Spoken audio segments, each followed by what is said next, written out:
Forget about Foodie Beauty, let's watch whoever this is.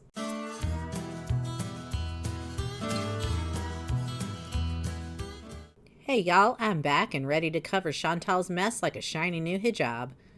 As part of her new active healthy lifestyle thanks to the living conditions in war-torn Syria, Foodie Beauty had KFG again recently. Delivery this time, followed by the usual shisha and sealing. That's right, in Syria, in spite of unfolding chaos around her, in spite of their living situation, in spite of all the claims that she couldn't access her usual vices there. Chantal has managed to pretty much recreate her old life from the luxury 2.5-room shoebox with the bus station view, this time with the help of discount substitute brain pills to get her through and whatever else she could find at the pharmacy, allegedly, I guess. I don't know, whatever. I'm not sweaty, I'm shiny. She's not sweaty, she's shiny. Queen, feel the beast from the tambourine, oh yeah. KFG's for dinner. The fruits and veggies, well... She never does circle back around and answer that, by the way. Rip fruits and veggies, KFG again. No, it's a zit. It's not from shrapnel, come on. I'm waiting for him to get the bread. They forgot the Simone bread, which is the bread. Yes, bread. The classic required side dish to any fried meal. Perfect for a diabetic in a place where she may or may not be able to reliably get medications or emergency medical care. I got a white one, I got a black one, and I got a red one like this with this, like, I guess, glittery thing. I get delivery, yeah. Yeah, they have, like, you guys, like, you know. Life finds a way. They have stuff. Beauty bite. Bismillah. I know. I haven't had fried food, like, since the last 2 platters of KFG you housed in the last, what, week and a half, maybe? Whatever, okay. I know what you mean. I'll probably regret this later. Did he run off for a pack of cigarettes and he's not coming back? If he's smart, he would. He should have done that 2.5 years ago. Leaving Julia fatherless? Ah! Yes, very funny, hilarious. On bread here? لا شكرا. I can only take half of it. Yeah. Oh, the daggers in the eyes when he says he just wants half a loaf of bread. She wanted him to take the whole loaf so she could justify having the other whole loaf. He said he wanted half, so now she has to pretend to only want half, too. What a fun time Syria arc has been. Me too, so... I clean this table very well. شاطرة. سليم, you are clever. Yes. There you go, hon. شكرا. Have fun. And we share all the She is sauces? so put out that he is going to eat some of it. Sharing is caring. Sharing is caring. Yummy. She hates sharing. Oh. She can smile all she wants. Her eyes tell it all every time whenever she has to share food with him. Yeah, he doesn't like... So nice. Can I expose you for something cute? If a french fry has like a sharp edge like this, and it's too pointy, he cuts off the edges. So Oh, he nips the tip! Does he? I didn't say anything. sometimes when we eat fries, there's all these little edges. Oh, Jack Sprat, she loves it. He doesn't eat the tips, so she gets all the little sharp, pointy, crusty fried French fried tips. Great. This is great. I love this story. Such people always with the crazy frog emoji. Yes. Yeah, the window's open and Julia's, I don't know where she is. I promise I'm not hotboxing my cat with shisha smoke, y'all. I promise. Babe, you hear that outside? Wipe the shine. She's not sweating. She's That's just nice. shiny. That's why she needs a towel. God, see? Listen. God, see? Listen. You guys hear the guns? So now she's excited about gunfire outside. First, the power outage was funny, and now this is a fun new adventure. Great. A lot of the kids in the neighborhood were getting excited, like, yeah. The kids in the neighborhood are getting excited. That's who's firing off weapons. Okay, great. So either A, you're full of it, which is, you know, a very real possibility, rule number 1, or B, there are armed children in your neighborhood. Both of these options suck. Food, deep fat fried and delivered. Shisha, chain smoked. Sofa, sealed upon. Sobriety, highly suspect. Oot and a boot, only under duress. But maybe I'm being unfair. Chantal did manage to squeeze in some local culture recently beyond just another KFG bees, taking the time to show us how to prepare some traditional Syrian dishes. By which I mean she recorded someone else cooking. Hi guys, welcome back to a new series here from Syria. So I have a very nice friend here. Yeah, it was immediately obvious, Chantal, from both the hands and the competent knife skills that this was not you. We will call her for the purposes of these videos Noor. So Noor and I are going to be preparing a dish called ragaga. It's spelled Noor is going to be preparing it, and you're going to stand around with your phone in your hand pretending like you did something. And you might stick your grubby paw into something and mix it around a little bit later at Noor's instruction, but we'll see what happens. differently. I'll put the spelling here. And Noor was nice enough to offer up her kitchen and to teach me how to make different Arabic dishes. So this one I'm mostly just observing. I hope this lady is getting compensated in some way and not just doing a good deed, because Chantal is not going to absorb any of this information permanently, nor is she going to go home and craft this dish. But going forward, I'm going to make more dishes. Sure. KFG platters be damned. She's going to cook this. Myself with her help. So yes, that is what's going to happen. This is a 40-something-year-old woman who's lived in the Middle East for multiple years and has internet access. If she hasn't learned how to do any of this cooking by now, she ain't gonna do it because this lady showed her. It was very delicious. This is just her ploy to get content out of someone and get a meal.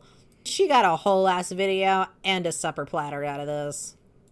To the pot with the chicken to simmer with the chicken, and that will just add a lot more flavor as well. Here we are adding some bay leaves, cardamom, and cinnamon to the pot with the chicken as well. Props to Noor, though. I will say this does look nicer and has been more informative than any of Foodie's usual cooking videos. Here was my least favorite part about this cooking process because the part where you had to do something? Okay. The onions were very strong and they made my eyes water. The lady I was with here had no problem with the onions, but my eyes were very, very sensitive to it. But we are cutting up a whole bunch of onions because onion. The difference between someone who's competent and used to work and someone who has no idea what she's doing. I mean, onions get me sometimes a little bit too, but there's definitely kitchen tricks you learn if you cook a lot to lessen the sting.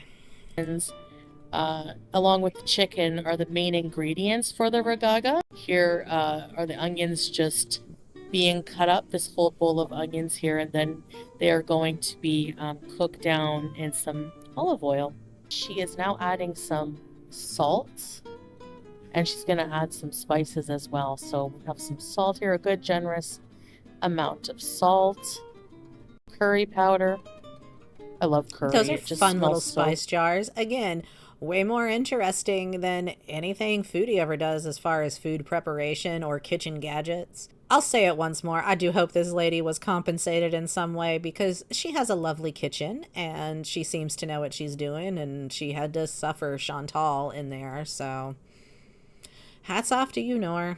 Good. When it's cooking, we have some ground cardamom, some ground ginger. I think that was the cardamom, actually. The one before that was the ginger. I'm not sure they look the same, so... And here are some kabsa spices. I'll put on the screen here what exactly kabsa spices are. I think this is a bit more curry. Leave it to Chantal to muck up a perfectly lovely cooking video with total ignorance of what's going on, even though it's her content, allegedly. Well, it's Noor's content on Foodie's channel this time. And now we have some flour. It is now time to make the dough for the ragaga. Oh, she is definitely never going to do this. We're making dough. There's going to be a bread involved. We're making the bread. Now, as someone who makes their own bread just for daily bread having purposes, Foodie ain't doing that. Nope. I don't care if it's yeast, risen, leavened, whatever, or if it's just like a basic unleavened bread. She's not doing it. Almost like a layered pie, like a pie in a lasagna. We're going to add 3 spoons of salt. It's a very simple dough, just flour, water. I'm going to mix the flour with the salt. She's going to gradually add cupfuls of water to the dough and mix it by hand. It's just so much easier. Just incorporating the water there until you get the consistency that you need. The consistency that you need, which is... She has no idea. And I guess it's just easier to really work the dough if you're on the ground doing it. This makes total sense, but of course, Chantal's just guessing, and she's not competent enough still at communicating with anyone in the Middle East, where she's lived for multiple years now, in order to actually confirm what's happening. All right. Of course, I'm not on the ground. Down on the ground, it's more difficult not. for me to kneel down like that. I'll just stand here and watch while you do what is probably the most laborious part of this. Okay.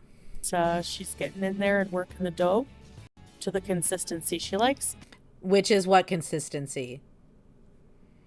Oh, that's right. You can't communicate well enough to confirm any of that, so you don't know.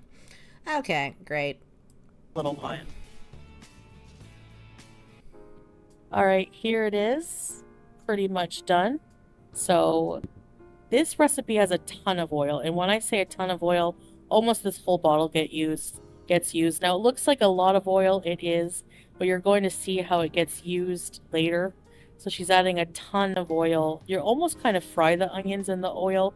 Now this is really good quality olive oil. I mean, we have here in Syria tons of olive trees everywhere. The end result was actually not greasy at all. It's just, olive oil is very, very healthy. Okay, so don't worry about all the oil. It doesn't count if it's olive oil. It's not real fat if it's olive oil. See later. Trust the process. So the chicken's ready. We're going to remove it because it needs to be shredded for the recipe. Yes, I know there are some health benefits to olive oil, but it's still oil. All of the chicken from the pot.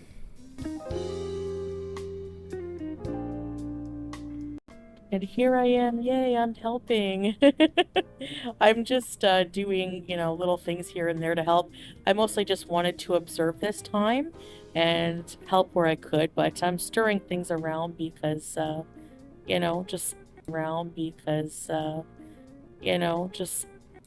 just like to watch. I don't actually like to do. If this lady is legit trying to teach her how to cook, bless her heart, she's in for it.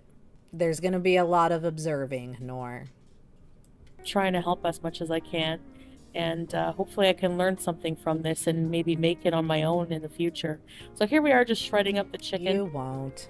After it cooled off a bit, of course, or it would be scorching. But we're going to shred up all of the chicken pieces.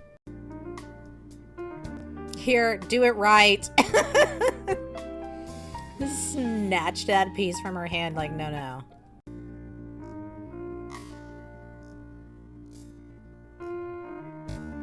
Now we are adding the shredded chicken to the olive oil and the onions. So I'm going to give that some nice stirring as well.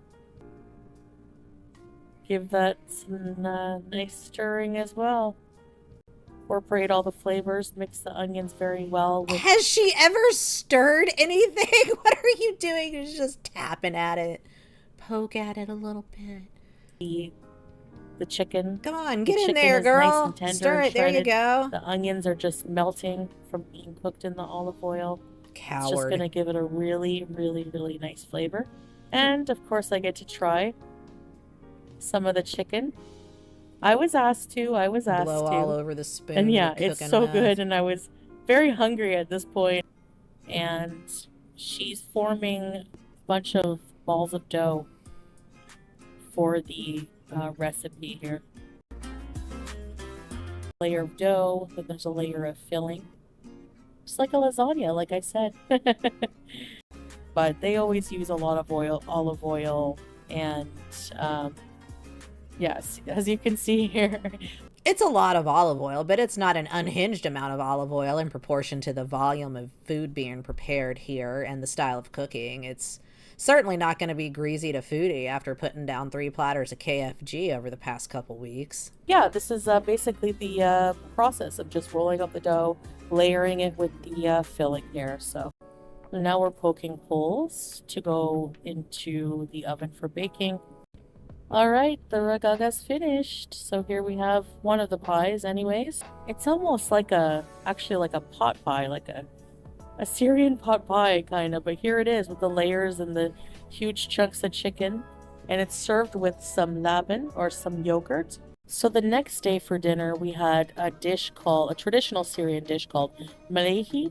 And this is made with jamid here. That's what you're seeing right here is jamid. And this was made homemade by the person cooking this meal. And it's dried yogurts. Now, I forgot to film some of this, so somebody filmed for me, and they filmed in the other way. So sorry about that, but it's okay. This is them stirring the jamid sauce. Basically, the jamid, yogurt, and chicken broth and spices. So once the bulgur is cooked, it gets kind of mashed like this, kind of like you would do with mashed potatoes. They have a special big spoon to mash the bulgur with, and they add some ghee. She didn't even film this part, and she barely knows what's going on. Actually, the ghee is a bit later, but right now they're just mashing the bulgur, and they add some yogurt to the bulgur. Now, as they plate it, they serve on these big serving plates we all eat together and sit around on the floor and eat like that. And they just drizzle it with some yogurt. This part has the energy of somebody winging it on their first day as a voice actor. Like they showed up at the studio and someone just hit play on a video and said, yeah, make it up as you go along. You'll figure it out, kid. Here is the process of them adding the yogurt and broth. They add some ghee as well while they're mashing. And here's the final result of the mlehi. And as you can see, the leftover yogurt broth gets served on the side. So you can add it as you're eating as well, or you can take some sips from it. Salah and I shared one. And this is the chunks of chicken with the bulgur wheat and the sauce. And it's a very traditional Syrian dish. I enjoyed it very much, and I was very grateful that you got a bunch of free content off this lady and 2 dinners. They made this dish for me. Well, I certainly hope Noor was appropriately compensated for her contributions, as that was definitely a notch or 2 above the usual food prep content we get from Foodie Beauty. If you made it this far, I truly appreciate you hanging in there with me. I'll be back soon with a Lushy React and hopefully some glitter and bagels in the coming week. Unless Amber does something interesting. She probably won't, though. That's all for this one. Like and subscribe if Salah's laugh haunts your dreams now, too, and I'll see y'all next time. Bye. You watched it, didn't you?